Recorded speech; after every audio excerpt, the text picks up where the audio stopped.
할렐루야. 우리 지난주에도 로마서 8장을 좀 봤습니다. 오늘도 좀 로마서 8장을 좀 보겠습니다. 로마서 8장 1절인데요. 1절에 이렇게 되어 있습니다. 그러므로 이제 그리스도 예수 안에 있는 자에게는 결코 정죄함이 없나니 그랬어요.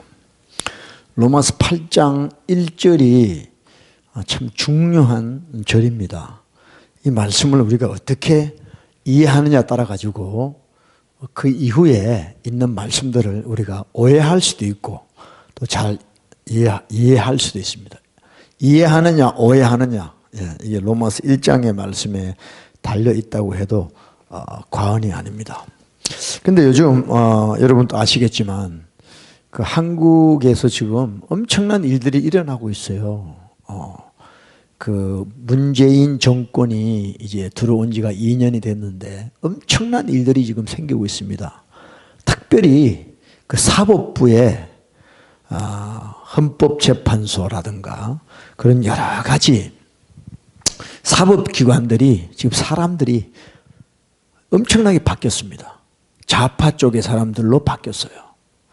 그래서 이제 법이 굉장히 좌쪽으로 이렇게 법이 바뀌어가고 있는 걸 우리가 알 수 있습니다. 지금 이제 한국의 그 여의도의 국회에서도 보면 그 패스트 트랙 그래가지고 법을 빨리 상정하는 그런 거 있잖아요. 그래서 뭐 공수처법이다, 그 다음에 선거법이다 이런 거를 빨리 지금 자유한국당을 제껴놓고 이 법을 통과시키려고 지금 막 아우성을 하고 있잖아요. 근데 그런 법들이 통과되면 이제 한국은 쉽게 말해서 자유민주주의가 아니라 사회주의 국가로 간다는 것입니다. 참 위험한 상황이 되었습니다. 그러니까 정권이 한번 바뀌니까 나라 자체가 다 바뀌고 있어요. 지금 법을 다 고치고. 여러분도 아시겠지만 한국에 그 지금 얼마나 그 인권이라는 이름으로 참 힘들게 되는지 몰라요. 동성애자들 그들의 인권을 생각하는 것은 오래됐고 북한 우리 동포들 인권은 생각 안 하고 그런 인권들. 근데 제가 얼마 전에 신문에 보니까 이런 말이 있어요. 딸만 설거지 시키면 인권 침해다는 거예요. 집에 딸이 있고 아들이 있어. 근데 딸만 자꾸 설거지 하라 그런단 말이에요. 그럼 그게 인권 침해다 이게야. 그런 내용이 중학교 3학년 국정교과서에 나온다는 거예요. 그래서 그 딸이 그런 마음이 들어. 지금 우리 부모가 나를 인권 침해하고 있구나. 내 인권을 침해하고 있구나. 나만 보고 자꾸 설거지 하라고 그러니까. 그런 느낌이 들면은 어떻게 하느냐? 인권위에다가 신고하라는 거예요. 신고. 부모님이 자꾸 나를 괴롭혀요. 나만 자꾸 설거지 시켜요. 그래서 그 인권위에다가 신고를 하라고 국정교과서에 나와 있다는 거예요. 여러분 지금 대한민국이 이렇게 바뀌어가고 있습니다.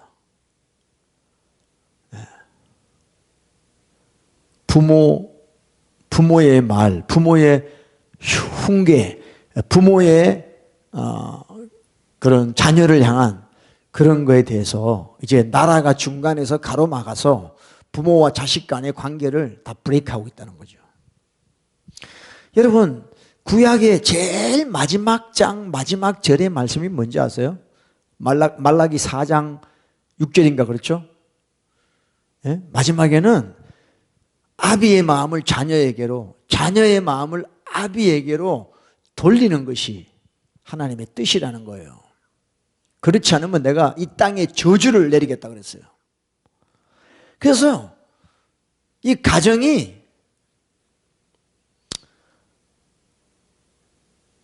이 세상의 법으로 인하여 다 가정이 파괴돼 가고 있다는 거죠 지금. 그러니까 자녀들이 부모 말을 듣는 것이 아니라 국가가 운영하는 어떤 기관에다 의지하게 되고 부모를 자기들을 어떤 괴롭히는 그런 존재로 여기게 만든다는 거죠 지금. 이 사회주의 법이 정말 참남한 일입니다, 이게. 그래서 부모님이 내 전자 우편을 몰래 확인하셨다. 그러면 인권위에 신고해라. 지역 신문에다가 의견을 내라. 이렇게 이야기하고 있어요. 그래서 이 책을 가지고 공부하는 자녀의 그 부모들이 모여가지고 학부모 단체를 만들어서 이것을 지금 사용 중지 가처분 신청을 했다고 그래요. 이런 교과서 가지고는 우리 자녀들을 교육시키지 마라. 이렇게 했다는 것이죠. 그러니까 가정에서 일어나는 이런 갈등들, 이건 부모들하고 해결해야죠. 근데 부모들하고 해결하지 않고 인권 침해다 그래서 다른 기관에다가 신고하고 보고하고 이런 일이 있을 수 있냐는 거죠. 여러분, 부모는요, 자식을 위해서 평생을 희생하는 사람입니다. 근데 그 부모의 말을 안 듣게 한다는 거야. 지금 나라가, 국가기관이. 이게 얼마나 악한 건지 모르죠. 여러분, 마귀가요 하는 짓이 뭐예요? 마귀는요 가정을 깨요. 다 가정을 깨트립니다. 지금 부부간에 헤어지게 만들고 부모 자식 간에 원수되게 만들고. 이게 마귀가 하는 짓이에요. 마귀가 국가를 사용해요. 정부 기관을 사용해요. 가정을 침해하는 거죠. 하나님 말씀으로 가정이 되는 것이 아니라. 그러니까 지금 이런 시대를 정말 한국이 급속도로 지금 좌쪽으로 바뀌어가고 있다는 거 정말 슬픈 일입니다. 여러분, 가정 깨지면요 우리는 갈 데가 없어요. 최후의 보루가 패밀리, 가정이에요. 가정이 깨지면 우리가 어디로 갑니까? 집 나간 탕자가 결국에는 모든 걸 다 잃어버리고 자기 아버지께 돌아오잖아요. 여러분, 돌아갈 곳이 있어야 돼요, 우리가. 물론 finally 하나님 계시는 곳으로 우리가 본향으로 돌아가지만 이 땅에서는 가정으로 돌아가야 돼요. 가정으로. 자식은 부모에게 돌아가야 되고 자식은 또 가정에게, 나중에 또 자녀들에게 몸을 의탁하게 되고 그렇게 돼야 되는 것이죠. 정말 지금 한국을 한 번씩 이렇게 볼 때마다 정말 앞으로 어떻게 바뀌어갈지 두려워요.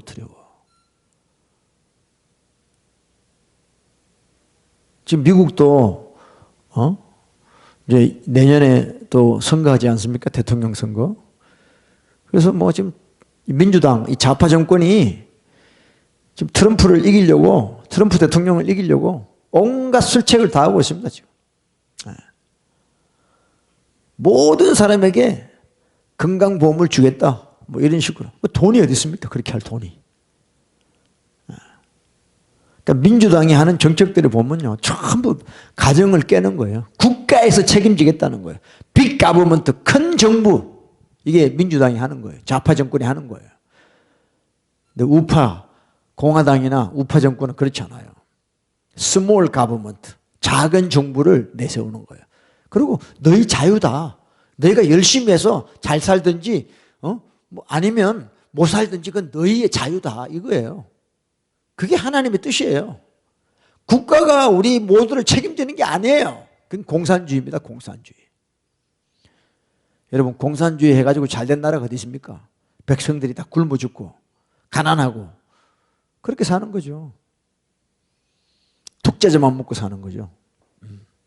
그래서 정말 저와 여러분들이 이 마지막 때에 정말 우리가 자다 깨야 됩니다. 이 나라를 믿으면 안 돼요. 정부를 믿으면 안 돼요. 우리는 진짜 하나님을 믿고 우리 패밀리, 우리 가정을 잘 지켜나가야 됩니다. 다음 주 되면 이제 어린이날이죠. 5월 5일 한국 같은 어린이날이고 미국도 뭐 5월이면 패밀리 데이죠. 패밀리만 쓰죠. 정말 패밀리, 이 가족의 가치가 얼마나 중요한가를 다시 한번 생각해야 됩니다. 이제는 우리 자녀들을 어떤 기관에 맡기는 것이 아니라 부모가 자녀들을 잘 양육하고 하나님 말씀으로 양육하고 우리 자녀를 빼앗기지 않도록 사탄마귀에 빼앗기지 않도록 그들의 생각이 사탄마귀가 들어오지 못하도록 우리가 하나님 말씀으로 잘 양육해야 되는 것이에요. 싸워야 됩니다. 한국도 보면 지금 학교마다 다 정교조가 선생질하고 있잖아요, 지금. 그래서 애들 보고 부모를 거역하는 생각을 심어주고 오소리티, 권위에 반역하는 생각을 주고 말이죠. 현실을 부정하는 생각을 주고 말이죠. 그러니까 지금 어릴 때부터 그런 게 세뇌가 되니까 다 바뀌는 거예요. 그래서 우리 자녀들을 우리가 하나님 안에서 잘 양육해야 될 줄로 믿습니다. 자, 우리 로마서 8장 1절인데요. 이랬습니다. 그러므로 이제 그리스도 예수 안에 있는 자에게는 결코 정죄함이 없나니. 근데 이제 요 말씀 뒤에 1절 후반부에 킹 제임스나 이런 데를 보면 또 말씀이 더 나와 있습니다. 여기서 끝나는 게 아니죠. 육신을 쫓지 않고 영을 쫓는 자라는 조건이 붙어 있어요. 다른 성경에 보면. 우리가 보면 그냥 예수 그리스도 안에 있는 자는 결코 정죄함이 없다. 그럼 내가 예수 믿으면 정죄함 없다. 나의 죄를 정할 자가 없다. 이렇게 생각할 수 있습니다. 쉽게. 근데 그게 아니에요. 예수 그리스도 안에 있는 자에게는 결코 정죄함이 없나니 이는 육신을 쫓지 않고 영을 쫓는 자 이렇게 나와 있어요. 조건이 붙어 있는 거죠. 이 8장 1절을 우리가 잘 이해해야 되는데 그럼 먼저 그리스도 예수 안에 있는 자가 누구냐는 거죠. 그리스도 예수 안에 있는 자. 우리는 단순히 그냥 그리스도 예수 안에 있는 자 그러면 예수 믿는 사람 이렇게 생각해요. 나 예수 믿어요. 그럼 내가 예수 그리스도 안에 있는 자냐? 그게 아니라는 겁니다. 사도 바울이 매번 강조하는 게 뭐냐면 in Christ, 그리스도 안에서라는 말을 굉장히 많이 해요. 사도 바울이요. 그리스도 안에, in Christ. 그래서 8장 1절에 그리스도 예수 안에 있는 자, those who are in Christ, 그리스도 안에 있는 자에게, 그리스도 안에 있는 자가 누구냐고요? 그냥 예수 믿는 자? 교회 나오는 자? 이게 아니라는 거예요. 그래서 여러분, 제 이야기를 듣지 마시고 성경에서 뭐라고 이야기하는 걸 여러분 들으셔야 돼요. 사람의 계명은 우리를 구원 못한다고 그랬습니다. 오직 하나님의 말씀이 우리를 구원하는 거예요. 자, 그리스도 예수 안에 있는 자. 요한 1서 2장 6절에 이렇게 말합니다. 요한 1서 2장 6절에 저 안에 거한다 하는 자는 그의 행하시는 대로 자기도 행할지니라 그랬어요. 우리가 그리스도 안에 거한다면 주님이 행하시는데도 우리도 행해라는 것이요. He who said he abide in him. 그러니까 그리스도 안에서 abide 한다는 말은 살다, 거주하다. 그 주님 안에서 살고 있는 자는 주님처럼 그렇게 우리도 행해야 된다라고 이야기하고 있어요.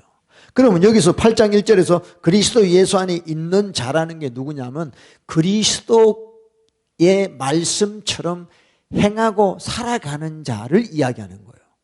그러니까 예수님의 말씀대로 살아가니까 그런 자에게는 정죄함이 없는 거예요. 근데 오늘날 우리 로마서 8장 1절을 어떻게 생각하냐면 예수 믿기만 하면 정죄가 없다. 예수님의 말씀대로 사는지 안 사는지 it doesn't matter. 그거는 신경 안 씁니다. 예수만 믿으면 정죄함이 없다. 이렇게 이야기를 해요. 그러니까 자꾸 가짜 신자를, 가짜 기독교인을 만들어내는 거죠. 이제 그리스도 예수 안에 있는 자에게는 결코 정죄함이 없다. 그래서 저도 옛날에 부목사 할 때도 보면 그 목사님이 맨날 이 말씀을 예배 전에 읽어요. 그래서 이제 더 이상 우리 정죄함 없다. 생명의 성령의 법에서 우리가 승리했다.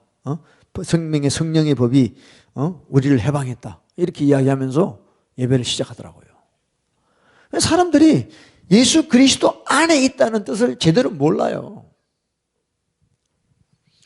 요한일서 3장 24절에도 이런 말씀을 하십니다.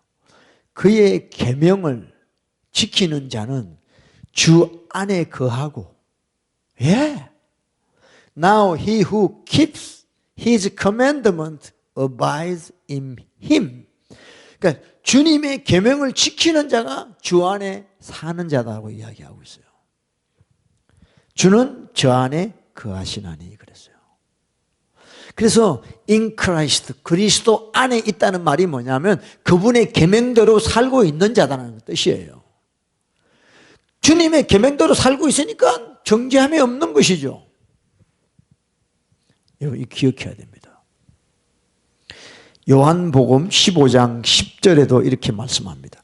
내가 아버지의 계명을 지켜 그의 사랑 안에 거하는 것 같이 너희도 내 계명을 지키면 내 사랑 안에 거하리라 그랬어요. 그러니까 우리가 주님 안에 거할 수 있는 길이 뭐냐? 그분의 계명을 지키는 거예요. 여러분 왜 계명을 주실까요? 성경에 보면 율법을 주시고 계명을 주시고 말씀을 주세요. 왜? 우리가 출애굽하여 세상으로부터 구원받았지만 이제 천국 가는 길에 있어서 이 율법, 계명, 말씀은 천국 가는 내 발의 등이요 내 길의 빛이라는 거예요. 그래서 이제 우리는 예수님 믿고 난 뒤부터는 그분의 계명, 그분의 말씀을 지키고 순종하고 살아야 그분 안에 거하는 것이고 천국에 간다는 것이에요. 그렇지 않으면 안 되는 것이에요. 그래서 예수 그리스도 안에 있는 자, 예수 그리스도의 계명을 지키는 자에게는 no condemnation, 정죄함이 없다는 것이죠. 그래서 8장 1절에 로마서 8장 1절에 그러므로 이제 그리스도 예수 안에 있는 자에게는 결코 정죄함이 없나니 예수 그리스도 안에 있는 자가 누구냐? Who do not walk according to the flesh. 육신을 따라 행하는 자가 아니라 but according to spirit. 성령을 따라 행하는 자. 이게 바로 그리스도 안에 거하는 자라고 로마서 8장 1절에 말씀을 하는 것이에요. 이 8장 1절만 우리가 제대로 깨달으면 그 이후의 말씀들이 이해가 되기 시작하는 거예요.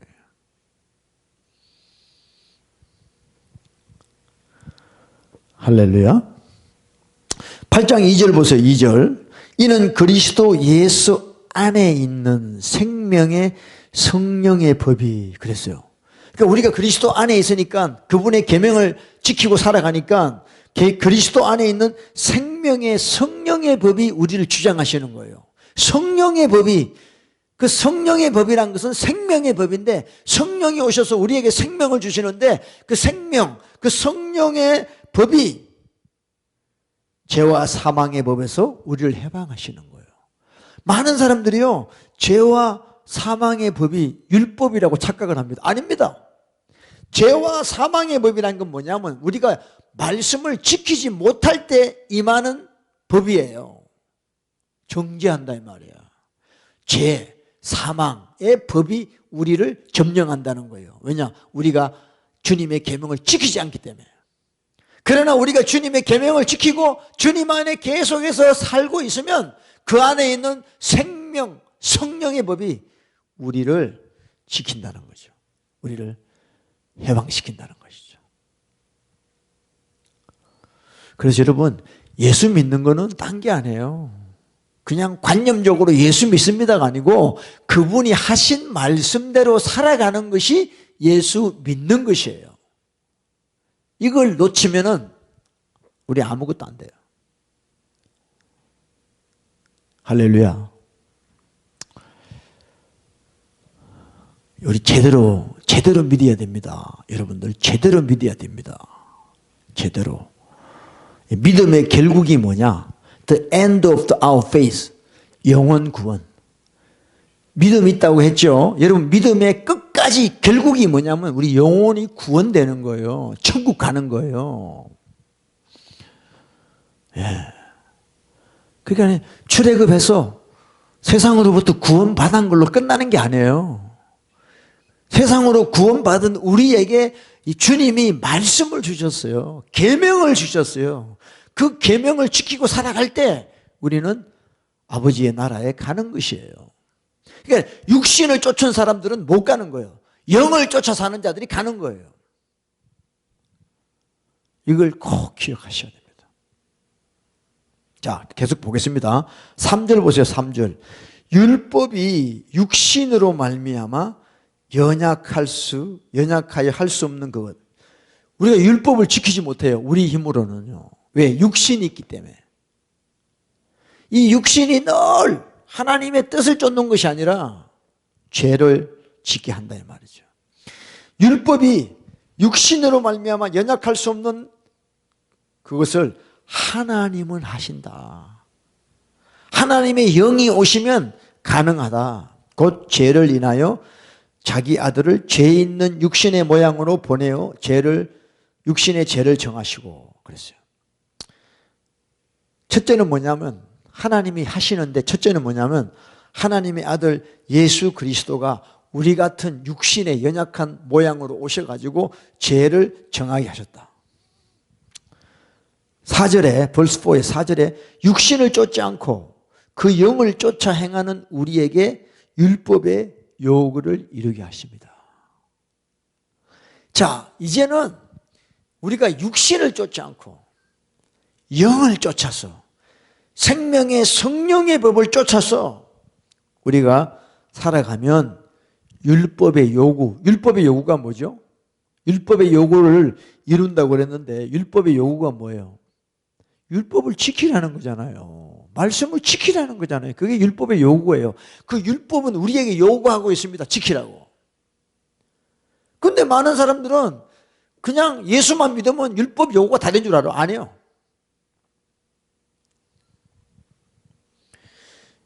영을 쫓아 행하는 우리에게 율법의 요구를 이루어지게 하려 합니다. 이제 육신을 쫓지 않고 영을 쫓는 스피릿, 이게 성령님이 될 수도 있고 또 영적인 삶을 이야기할 수도 있습니다. 기도하며 하나님 말씀으로 살며 이게 영적인 생활이죠. 그러니까 육신을 쫓지 않고 죄된 삶으로 살지 않고 하나님의 뜻대로 살려고 하는, 영적으로 살려고 하는 자, 성령을 쫓아 살려고 하는 자가 율법을 이루게 한다는 것입니다. 할렐루야. 그래서 이제 우리는 육신을 쫓지 않고 성령을, 영을 쫓아야 된다. 이것이 너무 중요한 이야기죠. 네. 그래서 로마서 8장 우리 1절부터 우리가 잘 이해해야 됩니다. 네. 시작이 중요하죠. 그래서 지난주에도 제가 육신을 쫓는 자는 육신의 일을, 영을 쫓는 자는 영의 일을 생각하느니 육신의 생각은 사망이, 영의 생각은 생명과 평안이다. 그 육신의 생각은 하나님과 원수이고, 예? 그 8장 7절에 다시 봅시다. 육신의 생각은 하나님과 원수고 이는 하나님의 법에 굴복치 아니할 뿐 아니라 할 수도 없다. 그러니까 육신에 사는 자는 하나님의 말씀에 순종할 수 없다는 거예요. 할 수가 없다는 거예요. 왜? 육신에 있기 때문에. 영으로 사는 자만이 가능하다는 것입니다. 그러니까 영으로 사는 것이 이렇게 중요한 거예요. 성령으로 사는 것이 이렇게 중요한 것입니다. 할렐루야.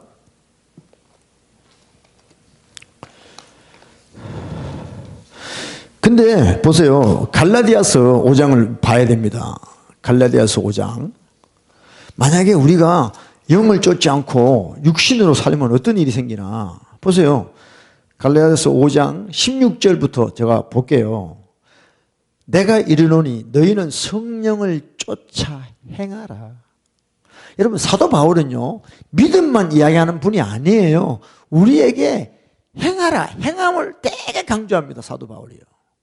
그러니까 너희는 성령을 쫓아 행하라. 그리하면 육체의 욕심을 이루지 아니하리라는 거예요. work in the spirit, you shall not fulfill the lust of the spirit, lust of the flesh. 그러니까 성령을 쫓아 행해라는 거예요. 17절이 아주 구체적으로 묘사하고 있습니다. 17절, 육체의 소욕은, 갈라디아서 5장 17절, 육체의 소욕은 성령을 거스리고 성령의 소욕은 육체를 거스리나니 이 둘이 서로 대적함으로 너희의 원하는 것을 하지 못하게 하려 합니다. 이것이 우리의 데스티니 같은 거예요. 우리 안에는 육신을 쫓아가고 성령을 쫓아가는 두 가지가 동시에 존재한다는 것이죠. 그래서 로마서 8장 전에 8장 7절에 로마서 7장에 뭐라고 했어요? 오호라 나는 공고한 자로다. 누가 이 사망의 몸에서 나를 건져내려 그랬어요. What a wretched man I am. 난 진짜 공고하다. 이 죄에서 빠져나오지를 못한다. 성령을 쫓아 행하고 성령으로 살아가면 너희는 성령을 쫓아 행하라. 그리하면 육체의 욕심을 이루지 아니하리라.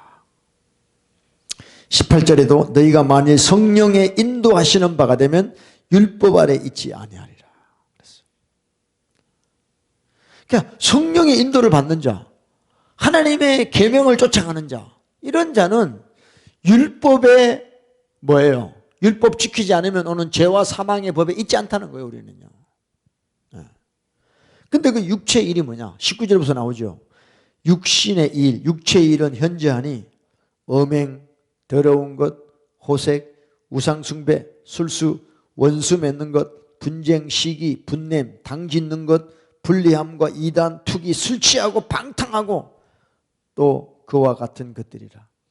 전에 너희에게 경계한 것 같이 경계하노니 이런 일을 하는 자들은 하나님의 나라를 유업으로 받지 못할 것이다 그랬어요.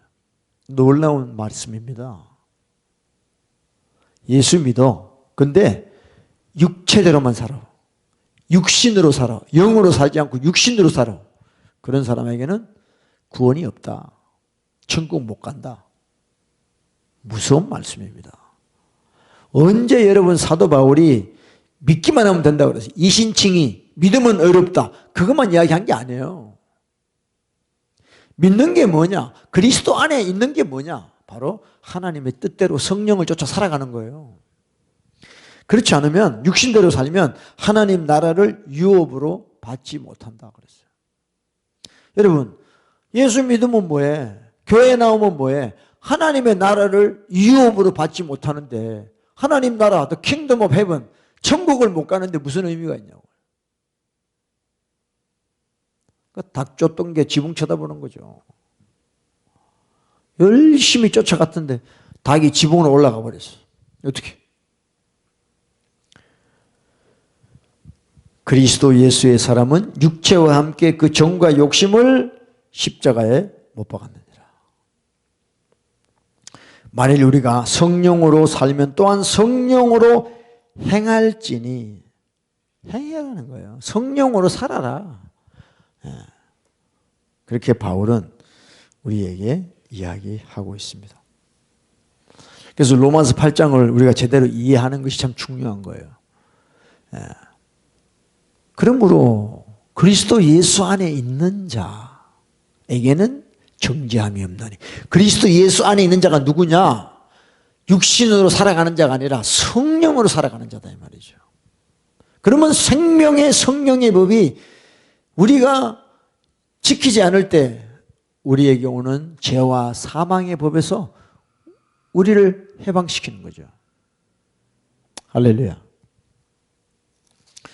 그런 저와 여러분 되기를 바랍니다. 성령으로 살아야 됩니다. 성령으로. 여러분 히브리서에 보면, 자, 히브리서 10장입니다. 히브리서 10장 26절에 보면 이랬어요. 참 히브리서는 신구약을 이렇게 잘 컴바인한 책이죠. 근데 히브리서는 참 이 구원에 대해서 다른 성경과 달리 구체적으로 이야기합니다. 10장 26절에 보면 우리가 진리를 아는 지식을 받은 후, 진리를 아는 지식. 진리가 뭐예요? 예수 그리스도가 나는 길이요 진리요. 예수님을 알고 난 뒤에 그 다음에 또 이 진리가 뭐냐면 요한복음 17장 17절에 아버지여 저들을 진리로 거룩하게 하옵소서. 아버지의 말씀은 진리입니다. 그러니까 하나님 말씀을 또 알고 난 후에 예수님을 알고 난 후에 하나님의 말씀을 알고 난 후에 짐짓죄를 범한 적 그랬어요. 짐짓죄. If we sin willfully 그랬어요. 고의적으로 죄를 지어요. 이것이 죄라는 걸 아는데 죄를 지었어요. 모르고 지은 게 아니라 알고 지었단 말이에요. 진리를 알고 난 뒤에 그 진리를 범했다는 거예요. 그러면 다시 속죄하는 제사가 없다. 이게 무슨 말씀입니다, 여러분들? There no longer remain sacrifice for sin. 그랬어요. 내가 이것이 진리라는 걸 알았는데 그 진리를 내가 범했어. 그러면 거기에 대한 용서가 없다는 거예요. 27절에 오직 무수하는 마음으로 심판을 기다리는 것. 대적하는 자를 소멸할 맹렬한 불만 있으리라. 짐짓죄를 짓고 나면 우리를 기다리는 게 뭐냐? 심판이 기다려요. 그리고 소멸할 맹렬한 불만 기다린다는 거예요. 우리를 태워 죽일 불만 기다리고 심판만 기다린다는 거예요. 짐짓죄를 지으면. 왜 그러냐 하면 그게 이제 28절 29절에 설명이 나옵니다. 모세의 법을 폐한 자도 율법을 지키지 못한 자도 두세 정인을 인하여 불쌍히 여김을 받지 못하고 죽었다. 그렇죠? 율법을 어기면 간음하고 이러면 돌로 쳐 죽이죠. 또 부모에게 함부로 하면 돌로 쳐 죽입니다. 그게 모세 율법에 나와요. 그러니까 율법을 어겨도 죽는다 이 말이야. 29절에 하물며 하나님의 아들 예수님을 밟고 자기를 거룩하게 한 언약의 피를 부정한 것으로 여기고 은혜의 성령을 욕되게 하는 자에 당연히 받을 형벌이 얼마나 더 중하겠느냐. 너희는 생각하라. 여러분 성경에서요 생각하라 그랬어요. 생각하라. 생각하라 그랬으면요 우리는 생각해야 돼요. 내가 진짜 어떤 모습으로 살고 있는지 생각해야 돼요. 내가 지금 제대로 예수님을 믿고 있는지를 생각해야 돼요. 아니 모세의 법, 율법을 어겨도 죽는데 하물며 나를 위하여 십자가에 피 흘리신 예수 그리스도를 밟고 밟는다는 것은 믿지 않고 부인하고 부정하고 그런 뜻이죠. 그리고 나의 죄를 용서하실 그 피를 부정한 것으로 여긴다. 이 말이 뭐냐면요.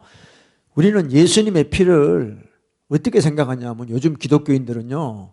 그냥 예수의 피가 있으니까 그냥 무조건 죄 짓는 거야.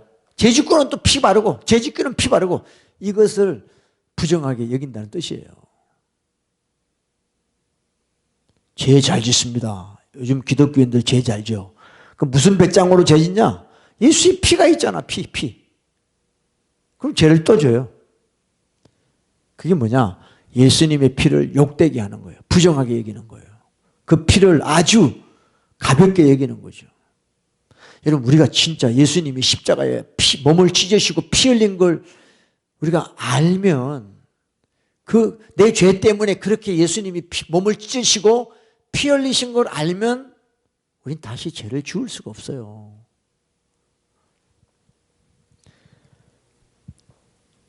자기를 거룩하게 한 언약의 피를 부정한 것으로 여기고 또한 은혜의 성령을 욕되게 하는 자.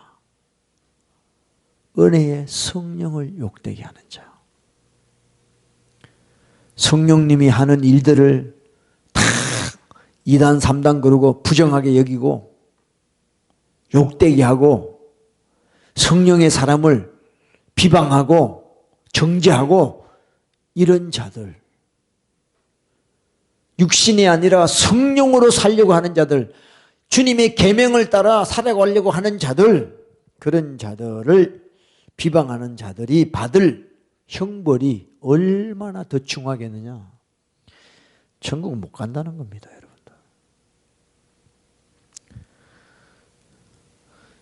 배도하는 자들이죠. 배도하는 자들. 하나님을 믿다가, 예수를 믿다가 지나가면서 점점점 사람이 변해가는 거예요. 그렇게 처음 사랑을 경험하고도 시간이 지나니까 그 언약의 피를 부정한 것으로 여기고 은혜의 성령을 욕되게 하고 이렇게 살아가는 자들이 얼마나 많습니까?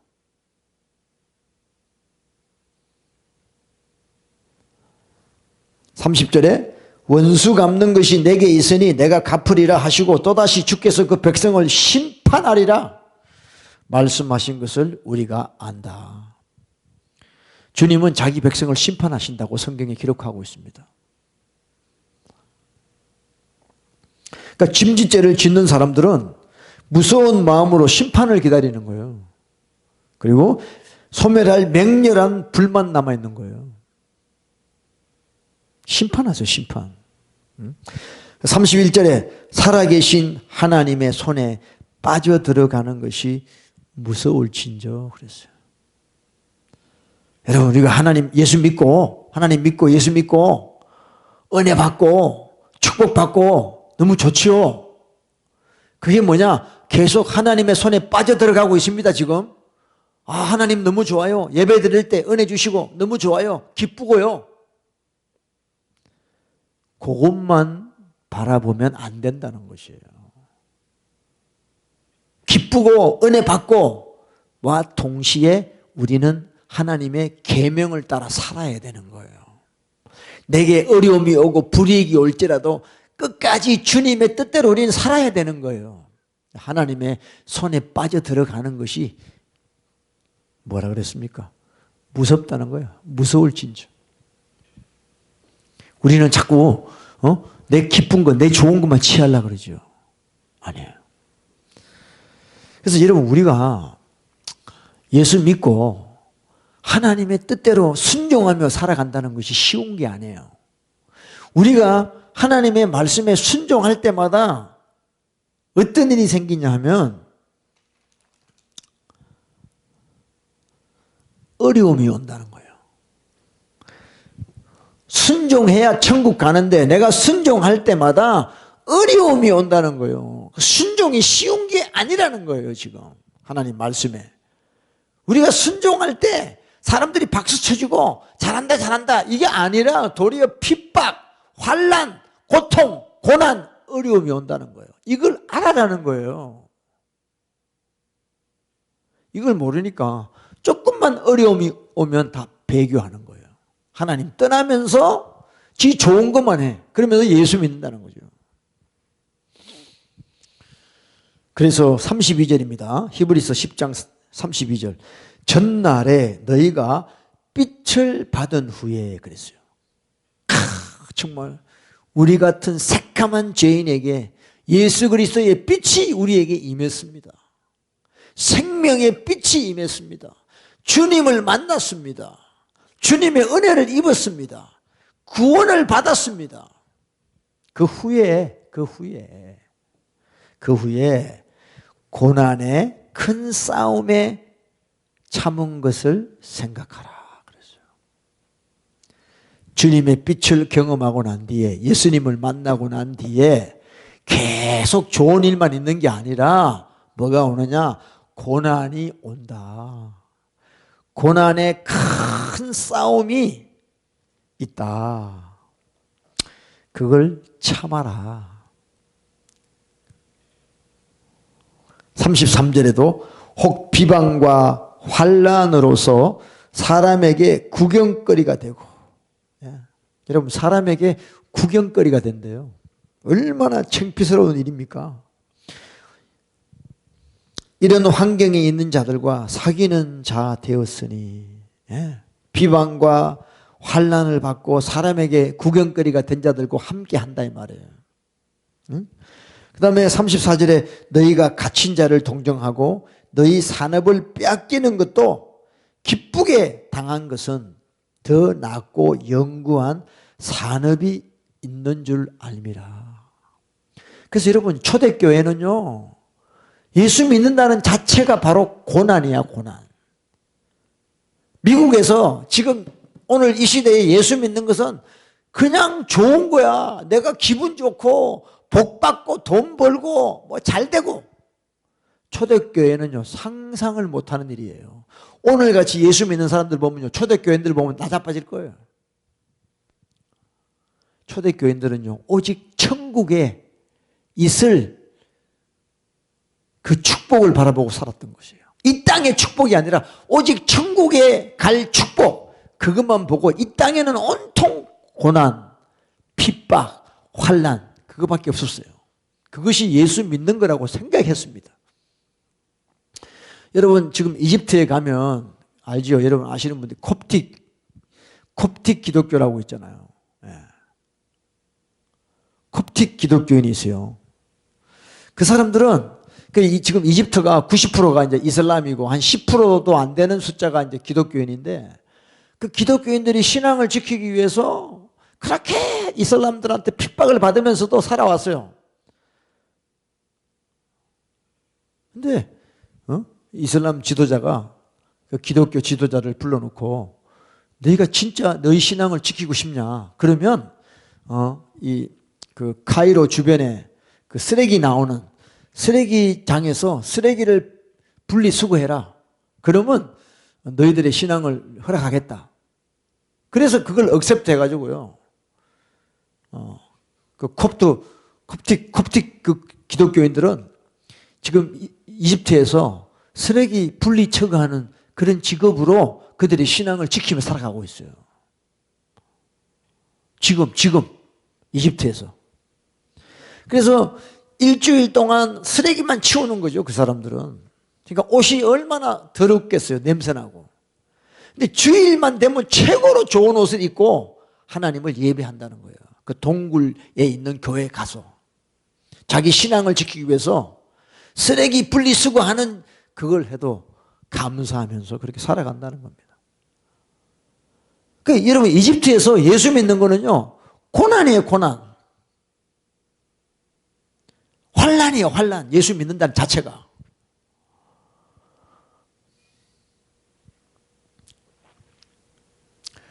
왜 그걸 견디느냐? 더 낫고 영구한 산업이 있는 줄 알미라. 천국에 가면 더 나은 산업이 기다리고 있다는 걸 믿기 때문입니다. 그 콥틱 기독교인들은 태어날 때부터 이 손에 십자가를 새겨준대요. 절대 예수 믿는 걸 떠나지 말라고. 너는 기독교인으로 태어났다는 걸 딱 확실하게 자녀들에게 심어주는 거예요. 초이스가 없는 거예요.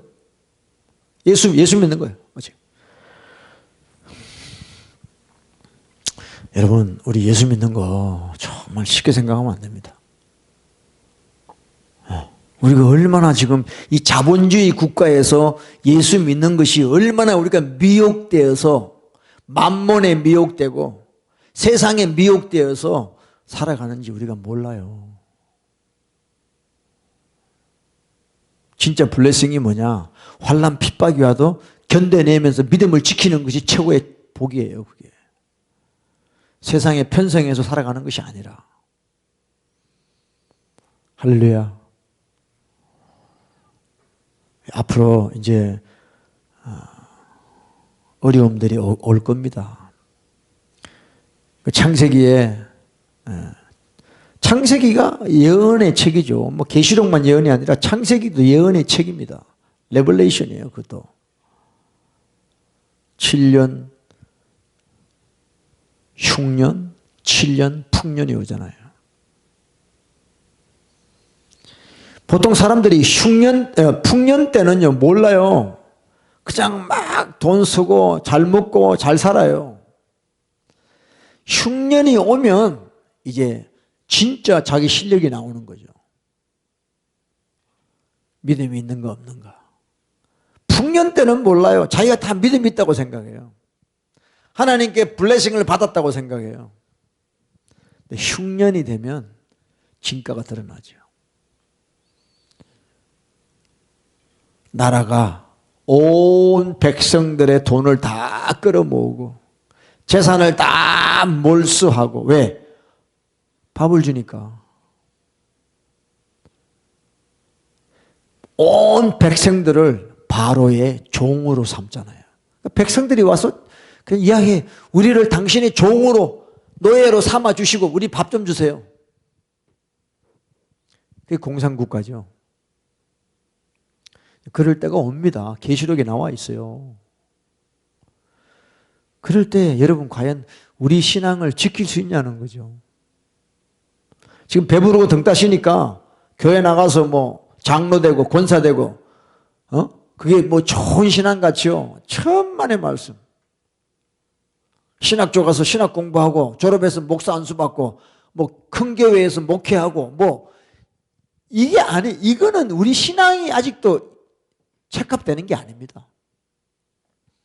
진짜 어려움이 올 때 우리의 믿음이 나타나는 거예요. 지금 저와 여러분 믿음 있다고 이렇게 이야기하지 마세요. 스스로 속는 겁니다. 저도 제 자신한테 그래요.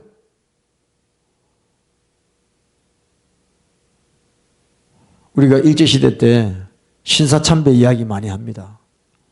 신사참배한 사람들, 여러분들 진짜 사람이요, 진짜 고문을 받으면 신앙 지키기 힘듭니다.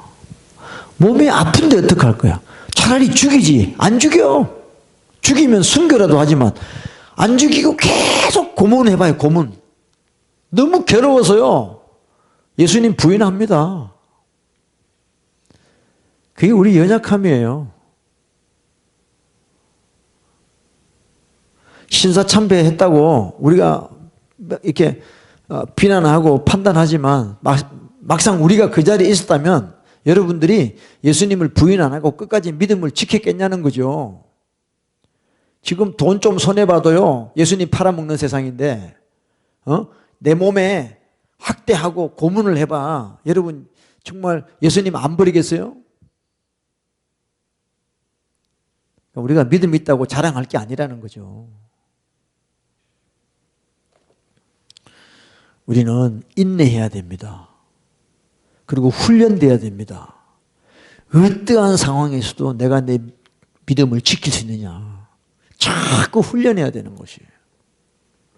어떤 신학적인 이론으로 여러분 구원을 확정하지 마세요. 피아노 잘 치는 사람은요, 내가 피아노 잘 친다 그러면요, 피아노를 딱 대면해 봐야 돼요. 피아노를 쳐야 돼요. 잘 치는 사람이지. 말만 나 피아노 잘 쳐. 나 음대 나왔어. 근데 피아노를 줬는데 피아노를 못 쳐. 그럼 가짜지. 여러분, 내가 믿음이 있다는 것은 어떤 상황이 부딪혔을 때 믿음이 나타나야 되는 거예요. 좀 어려움은 믿음이 온데 간 곳이 없어. 그거는 다 가짜라는 거예요.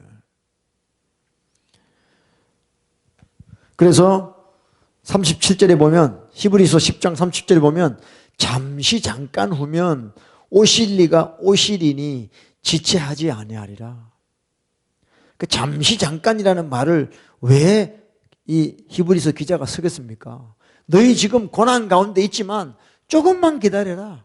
잠시 잠깐이면 주님이 오신다는 거예요. 그러니까 믿음을 포기하지 말고 조금만 기다려라는 거예요.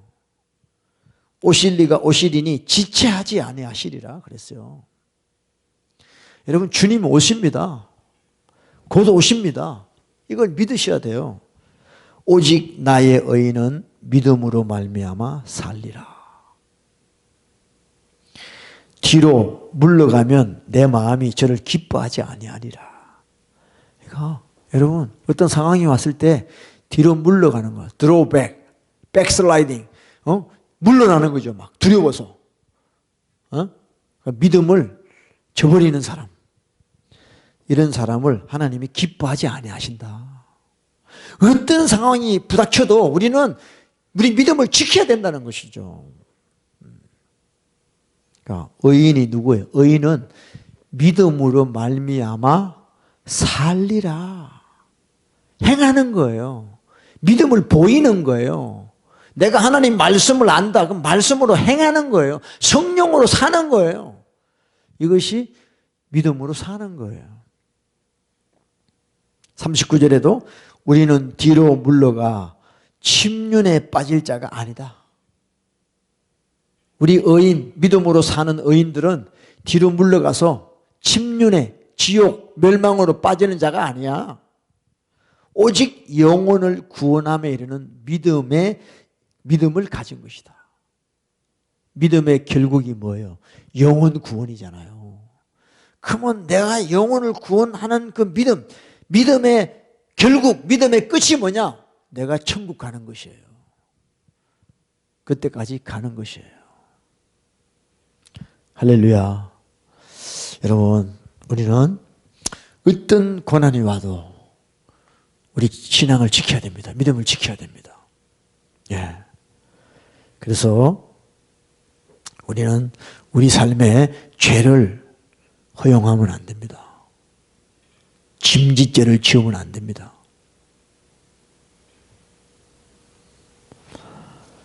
율법이나 계명은 우리를 천국으로 가게 하는 빛이에요. 내 발의 등이요 내 길의 빛이다. 뭐가? 주의 말씀이. 그러니까 말씀 없는 사람은 캄캄해요. 그래서 이 하나님 빛 대신 하나님 말씀을 자꾸 우리가 받고 행할 때 우리 길이 열리는 것이요. 빛이 환해지는 거예요. 할렐루야. 그래서 오늘 정말 우리가 자다가 깨고 이제 그리스도 안에 있다는 것이 어떤 뜻인가를 다시 한번 알고 육신대로 사는 것이 아니야. 하나님 나라를 유업으로 받지 못하는 육신대로 사는 자가 아니라 하나님의 영, 성령을 쫓아 영적으로 그렇게 살아가는, 말씀으로 살아가는, 행하는 그런 신앙이 될 때 우리는 끝까지 결국 승리하는 그런 자가 될 줄로 믿습니다. 할렐루야. 아멘.